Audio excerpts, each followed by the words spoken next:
तो फ्रेंड्स, जमीन में विवाद होने की दशा में यदि एक सबूत नहीं है तो कब्जा नहीं माना जाएगा। जिसका जमीन मकान पर कब्जा है वही मालिक बन बैठता है।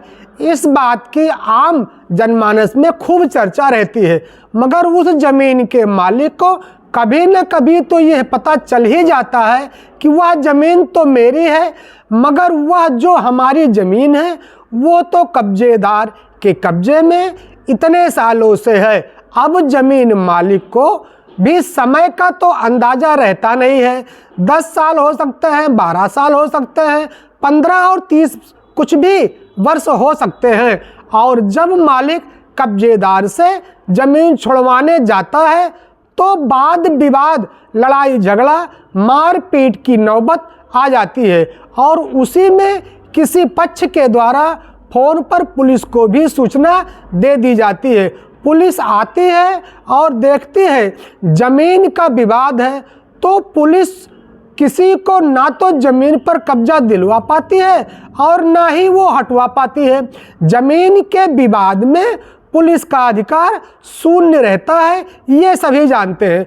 तो फिर पुलिस किसी पक्षकार से डांट डपट के 1000-2000 रुपया लेकर चली जाती है। विवाद लेकिन ज्यों का त्यों बना ही रहता है। अब ज़मीन मालिक ज़मीन वापस पाने के लिए सिविल सूट कर देता है और कहता है एक नमूने के अनुसार कि मेरी ज़मीन पर कब्जा फला व्यक्ति 8-10 साल 15 सालों से कब्जा कर लिया है। मैंने इसको हटवाने के लिए बार बार कोशिश किया है, लेकिन एप्लीकेशन भी दिया है, लेकिन हम कब्जा नहीं हटवा पाए हैं, हम सफल नहीं हो पाए हैं। वहीं पर जो दूसरा पक्ष यानी कब्जेदार है वो ये कहता है कि सर मेरा कब्जा 20-25 सालों से है और इनको जानकारी भी थी, इनको इस ज़मीन की कोई ज़रूरत ही नहीं है। तब तो हम बिना किसी वाद विवाद के हम बिना किसी वाद विवाद के 8-10 सालों से इस पर निर्माण कर कब्जेदार के रूप में रह रहे हैं। अब ऐसे स्थिति में हम कहाँ जाएंगे यदि ये हमको हटा देंगे?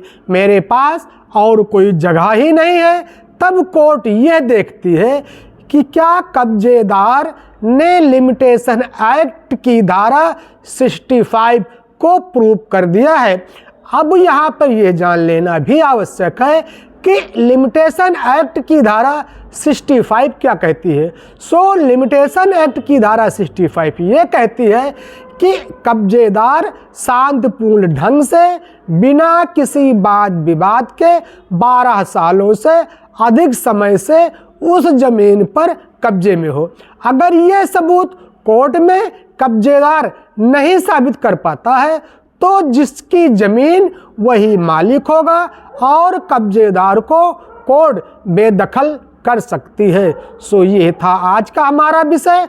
यदि हमारा विषय पसंद आया है तो हमारे चैनल लाभ विथ भास्कर को एक लाइक करते हुए सब्सक्राइब शेयर अवश्य कर दीजिएगा।